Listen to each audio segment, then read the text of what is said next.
Здравствуйте. Сегодня у нас довольно-таки будет резонансное видео, потому что есть резонансная тема, вернее новости. Президент Зеленский уволил вчера вечером Венедиктову, это генеральный прокурор Украины, и главу СБУ Ивана Баканова. Чтобы ничего не пропустить, обязательно сразу подпишитесь на мой канал и поставьте колокольчик, и мы сейчас обо всем поговорим. Давайте начнем с Венедиктовой, а самое вкусное, как говорится, оставим чуть-чуть дальше, я это по поводу Баканова. Когда только Ирину Венедиктову назначили на должность генерального прокурора Украины, там сразу же пресса осветила ее мужа, который тоже всю жизнь работает в системе, всю жизнь на госслужбе. И я хочу вам сразу же подчеркнуть, что если вы заметили, то первый раз я вообще говорю за все время существования моего канала об Ирине Венедиктовой. Так вот тогда же, когда я увидел ее мужа и пресса показала его в часах Хубло за 53 тысячи долларов,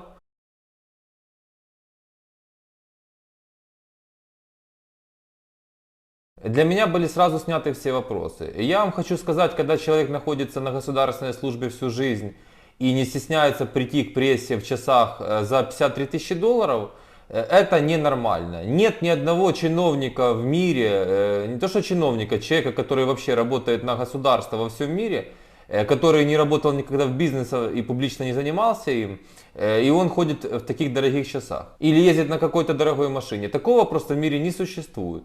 Поэтому, когда все это видят американцы, и сколько бы там Венедиктова не фотографировалась с американскими разными людьми, которые сюда приезжают, делают с ними на фотосессии, занимаются пиаром, мол, мы працюємо и все в таком духе, это все не работает, потому что всем сразу все понятно. И для меня, я вам хочу сказать, это сразу же клеймо, и сразу же для меня, лично для меня, по моим понятиям, с человеком сразу не о чем разговаривать. Мало того, что у тебя, находясь на госслужбе, появились такие часы, он потом заявил, что это подарок, там бла-бла-бла. Они обычно заявляют, что это либо подарок, либо это копия, реплика, то есть не настоящие часы. Так если они у тебя уже есть, ты хотя бы их не одевай публично. Пусть там одевай их куда-то, там где тебя хотя бы не сфотографируют, или дома их носи, не знаю. Ну, в общем, я думаю, для вас это тоже аргумент. Сейчас самое главное понимать, кто будет вместо Венедиктова. Я сразу хочу вам сказать, что сегодня юрист из офиса президента Андрей Смирнов выступил и сказал, что это не увольнение, а отстранение Баканова и Венедиктовой.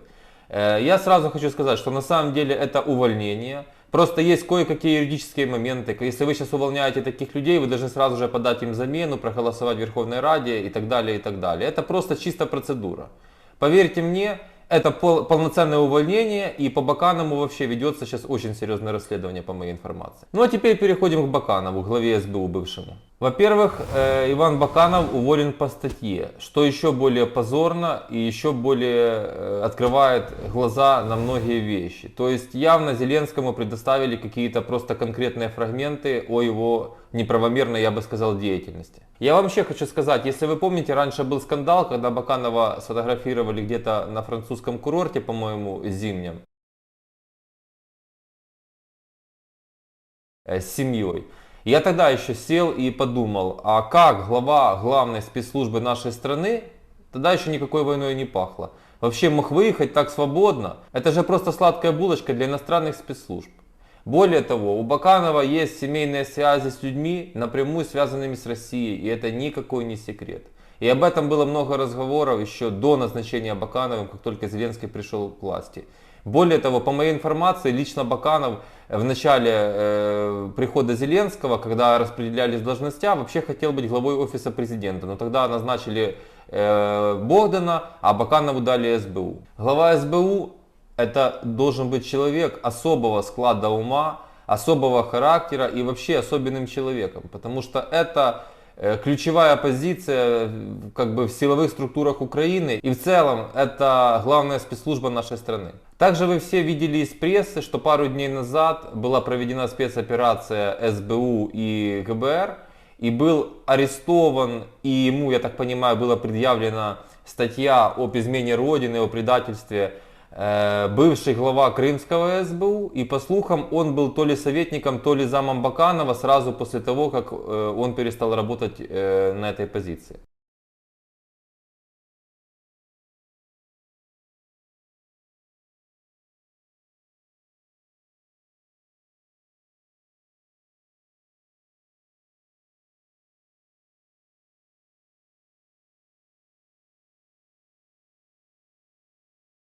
что еще больше добавляет вопросов к Баканову самому. Но это еще не все, и самое интересное, сейчас я вам скажу, к чему я вообще делал эту всю подводку и к чему я веду.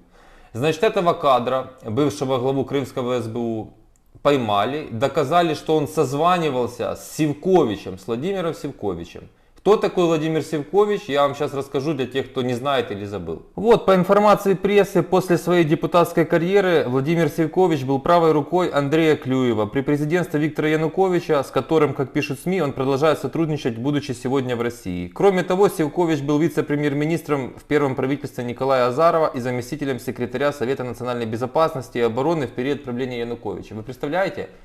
Чистые ФСБшники, а вот есть информация, что Сивкович четко работал на ФСБ, вот последние все годы активности и в Украине, и сейчас.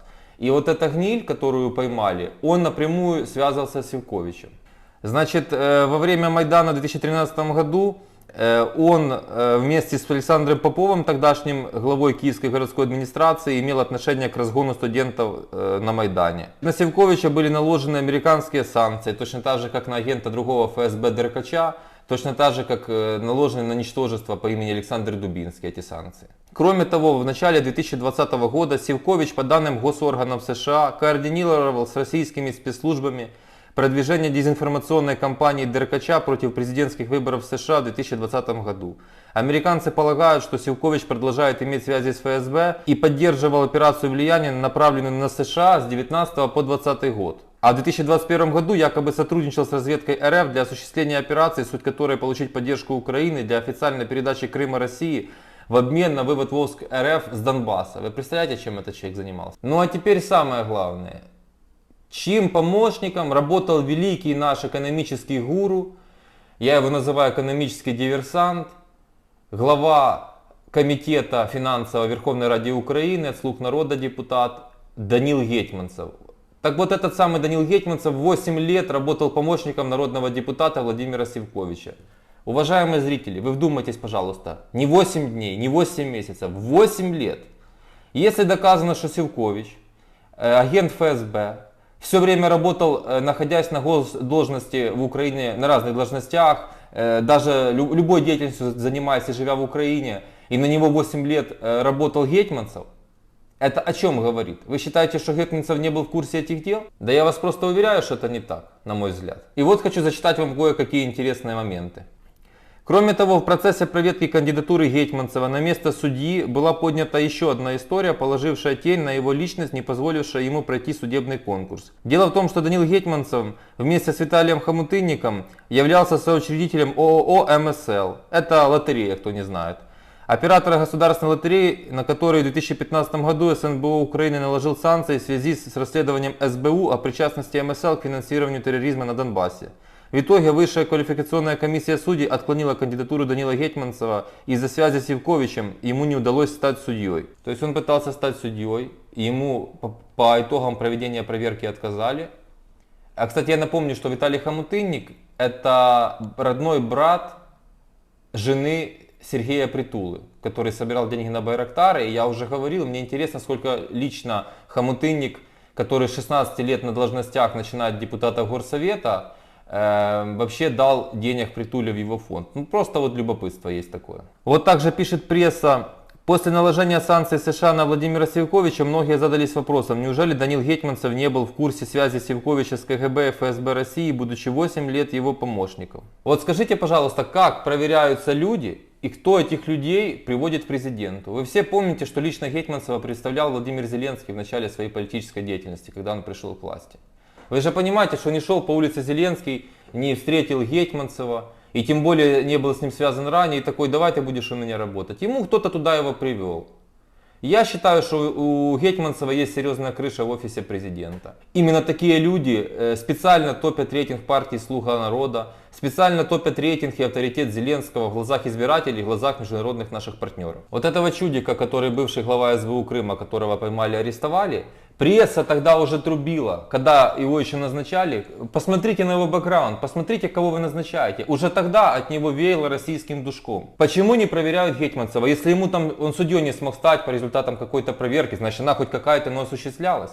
Как все эти люди, какие проверки они проходят, прежде чем они получают такие серьезные должности. Я просто вдумайтесь вообще по-серьезному. Вот даже давайте представим, как в России проверяют человека на связи, например, с американскими спецслужбами или с украинскими, когда он получает даже какой-то там мелкую сошку, я уверен, чехвостят и мониторят вдоль и поперек. У нас этого не происходит.